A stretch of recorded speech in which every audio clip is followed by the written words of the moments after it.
พี่น้องถึงเวลาแล้วที่จะต้องขึ้นภูต้องปีนภูที่กำลังปีนขึ้นไปอยู่นี่ขันนี้เนี่ยบ่ฮู้จักว่ามันสิแม่นขันใดนี่จักสิแม่นจักขันส่วนสิไปฮอดเนาะวิวนี่ก็คือวิวผาสมนางวิวพอยต์เนาะขึ้นไปนํกันมันสิรอดหรือบ่รอดมันสิได้จักขันก็แล้วแต่ความสามารถ ขึ้นมานี่ปรากฏว่าได้พักเดียวนึงเท่านั้นเนาะเลี้ยวลงขึ้นหลังเลี้ยวลงขึ้นหลังขึ้นไปเรื่อยๆสิฮอดใส่กะจังได้ก็สิพยายามให้ถึงทีถึงจุดชมวิวให้ได้เนาะเดินไปน้ำกัน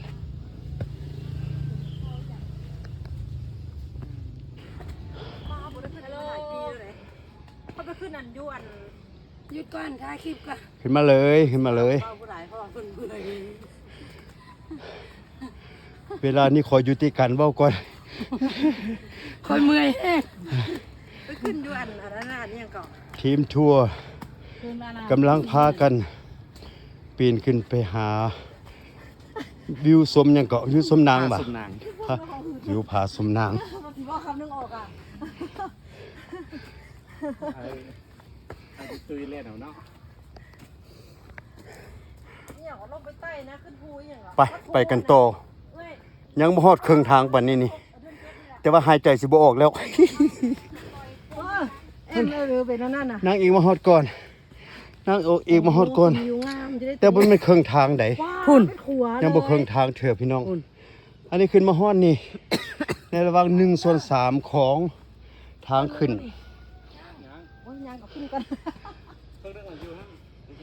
อันนี้เป็นครัวขามน้ำอูเจ้าสวยงามเป็นวิวที่สวยงามธรรมชาติประทับตาหักป่าหักเขาหักทั้งเขาหักทั้งเฮานี่แหละต้องหักตัวเองพร้อมหักเขาแล้วก็หักเฮาพร้อมยังขึ้นต่อพี่น้องเดี๋ยวนี้หักประมาณ1/3ของทางขึ้นแม่เลยตกน้ำไปเอาแม่ไปเอาได้มีตัวทากอย่าดอกมีทากวะเอาแล้วแม่เอาได้บอกสู้ไปเรื่อยๆสู้ไปด้วยกันสู้ๆเด้อเป็นกำลังใจอย่างยิ่งสู้ๆเด้อ keep fighting โอเคไปไฟต่อ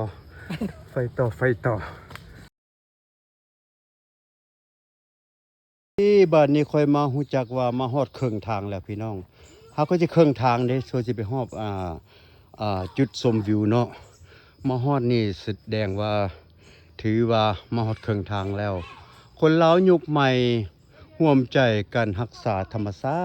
ตินี่เป็นสโลแกนที่ประทับใจเนาะสวยงามครึ่งทางแล้วพี่น้องครึ่งทางแล้วใช้เวลาอีกครึ่งนึงของช่วงที่เดินขึ้นมานี่ก็ประมาณ15นาทีอย่างต่ำ15นาที15ละ20นาทีขึ้นไปอีกนี่ครึ่งนึงก็แสดงว่ายังอีกทอกันแล้วก็จะฮอดเลยกำลังเก็บภาพกันอย่างสนุกสนานเก็บภาพกันไว้เป็นที่ระลึกเนาะครั้งหนึ่งมีเพียงเดียวที่ได้มีโอกาสได้ขึ้นมาเพราะฉะนั้นยังว่าเก็บกันไว้นี่ธรรมชาติสวยงามน่าฮักทั้งธรรมชาติทั้งภูมิสมเยือนสมเนาะมานี่จะขึ้นต่ออีกพี่น้องขอเสนอหน้าผานี่ก่อนเบิ่งหน้าผาที่นี่ก่อนสวยงามโอ้ยสวยงามอีหลีเนาะ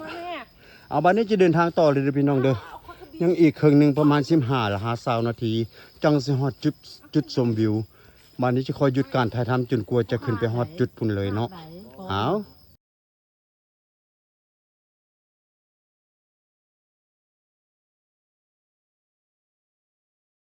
นี่เด้พี่น้องมาฮอดนี่แล้ว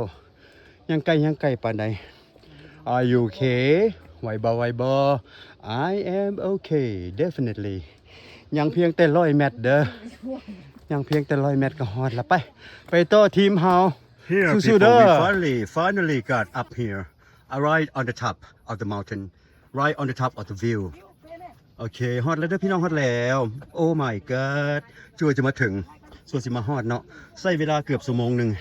ประมาณ40-45 นาทีจึงค่อยมาฮอดจุดนี้เนาะจุดนี้ก็คือจุดชมวิวเบิ่งทิวทัศน์ธรรมชาติและบ้านคนผสมผสานกันไปเนาะนี่คือจุดชมวิวเอาจุดนี้ก่อนจะน่อยจะขึ้นไปหาพักที่2เอาจุดที่2ให้เบิ่งเนาะ This is right now the second platform of the view and I'm trying to get up on the top of the view point which is on the top really on the top it takes about 40 minutes 45 minutes to get up here I have to stay to catch breath a few times not a couple of times นะมาฮอดเลยพี่น้องอันนี้เป็นจุดหนึ่งเป็นพักที่2ของจุดชมวิวเนาะอยู่ที่เมืองน้อยกับเบิ่งเอาตามป้ายนี่เนาะ Here people we are up on the top on the second platform of the top of the view this is the team member สมาชิกท่องเที่ยวด้วยกันมาเป็นทีมด้วยกันเนาะอันนี้เป็นจุดชมวิวเมืองน้อยที่ฟังสระไอแล้วก็หัวใจที่เอาอ่านต่อเต็มเอาอีกเด้อเมืองน้อยนางเอกขายนี่เป้เอียงมาที่หัก ไปยืมไผมานะส่งเพิ่นเด้อจะเป็นรักของเพิ่นเด้อ เป้เมือเลยบ่ได้เด้อ สวยงามธรรมชาติ It's so gorgeous wonderful look at the top of the mountain both sides of the valley this is the น้ำยังนี่this is น้ำอูที่เมืองน้อยแปลงลงพระบาง2นางเอกแหม เท่เอาซะเหลือเกิน This is second platform of the top I'll try to get up on the top right there where the two huts sitting up there I'm gonna get up there and be patient be together and จะนำติดตามกันไปเนาะตามขั้นตามตอนยูเมกาเคยเห็นมาเนี่ยยูเมกาบ่มีแล้วนี่ตะเกียงนี่อ่านให้คนอเมริกาฟังกันเนาะหักนี่ที่หนองเขียว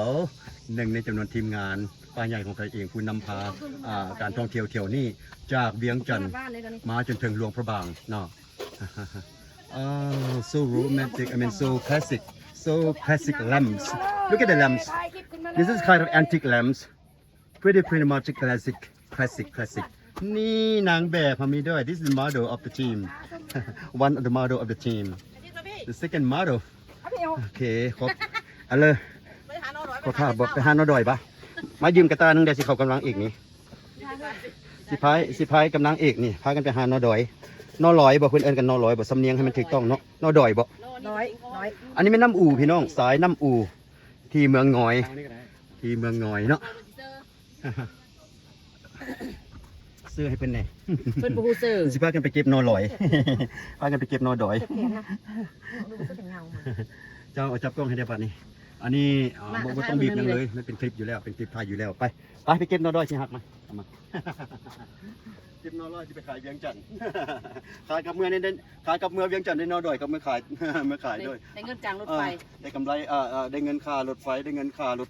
ทัวร์ที่เพิ่นพามาเนาะนี่ที่เมืองน้อยเนาะจุดชมวิวเมืองน้อยไปครั้งนี้ไปเอาขอภาพได้นาพานี่กับจอมพูนี่โอ้ยสวยงามนั่งลงเห็นจอมพาเนี่ยเนอะอ๋อขอบใจหลายๆสุดยอด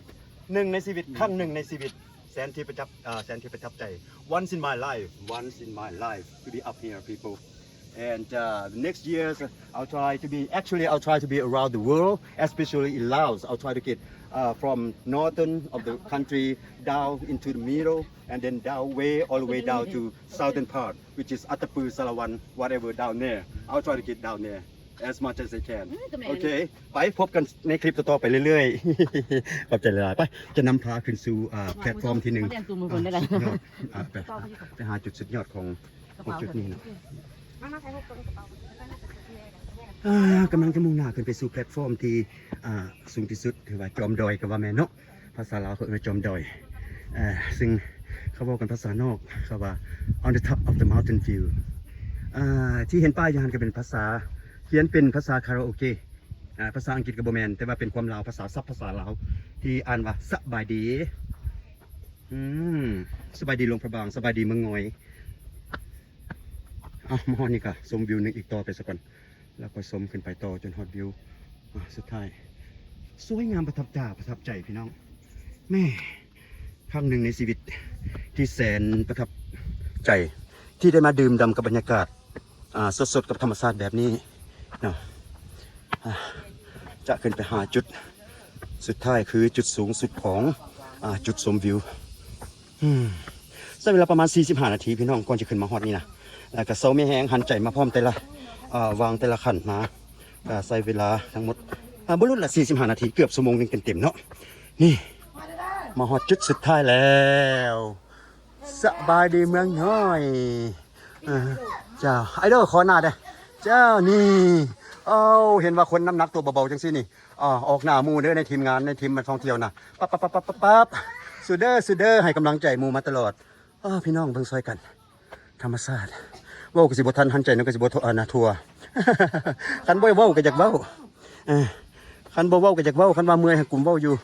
มันบ่มีอย่างอยากบรรยายอยากพรรณนาความงามให้เห็นในหูในตาให้มีความซาบซึ้งไปด้วยกันเนาะดังที่ข้าพเจ้าได้บรรยายมาแต่ละคลิปแต่ละตอนนั่นแหละผู้ข้าเห็นอันใดก็อยากแชร์ความรู้สึกอยากแชร์ให้พ่อแม่พี่น้องบรรดา FC เฮาได้รู้สึกนำกันได้รับรู้นำกันได้เห็นนำกันเนาะนี่แหละคือความรู้สึกอันแท้จริงของข้าพเจ้าที่ไปมาแต่ละทีแต่ละบอนก็คือความรู้สึกอันแท้จริงนี่มาจุดสุดท้ายแล้วจุดสูงสุดแล้วนี่ก็มีครอบครัวหนึ่งเพิ่นขึ้นมาฮอดก่อนนี่มาเบิดตัวเล็กๆน้อยๆเห็นไหนเป้กันขึ้นมาบ่นี่เป้กันขึ้นมาบ่ตัวน้อยๆเป็นย่างขึ้นมาย่างมาเองสุดเก่งสุดความเก่งมาฮอดดนละบ่พากันขึ้นมาเป็นผู้ทนุถนอมธรรมชาติหรือว่าเป็นผู้รักษาหนึ่งในจำนวนผู้รับผิดชอบเขตนี้ก็คือแม่นครอบครัวหนึ่งเมื่อกี้นี่แหละเนาะเก็บกันไปเรื่อยๆเด้อเก็บรูปเก็บภาพกันไปเรื่อยๆเก็บเอาความทรงจำที่ดีเก็บเอาความสวยงามไว้ให้ได้เห็นเป็นช่วงระยะหนึ่งอยู่ในช่วงชีวิตเนาะนางเอกกับนางแอกกันอยู่ลุมพุ่นเบิ่งธรรมชาติกันหลายๆพี่น้องอันนี้คือจุดยอดสูงสุดซึ่งเป็นจุดซูมวิวหน้าผาผาสมนางเนาะจุดสมนางวิวอีกทีหนึ่งอยู่ที่เมืองน้อยแขวงหลวงพระบางสปปลาวน้ำไหลน้ำหุ่นเรือคือจีมูนี่คือจีงามหลายงามทุกทั่วสารทิศทาง360 ดีกรี360 องศารอบๆไปทางไหนก็บ่มีตกลงน้ำจักจุดจับพ่อยเลยเนาะเวลาลงไปแล้วจังค่อยเสนอกันใหม่สำหรับความดีเทลหรือว่ารายละเอียดเพิ่นก็บ่ได้บอกชัดเจนว่าขึ้นมาแต่ลุมขึ้นฮอพี่มันจักแมทครับเดี๋ยวเองก็เดาเบิ่งก็เดาบ่ออกคือกันว่าสิเป็นจักแมทเนาะเบิ่งลงไปซูมลงไปตามเลนส์กล้องที่มีอันนี้นี่มันซูมไกลสุดแล้วเจ้าอันนี้ก็เป็นเขตเมืองงอยทางลุมหันเมืองงอยนะสัญญานามว่าเมือง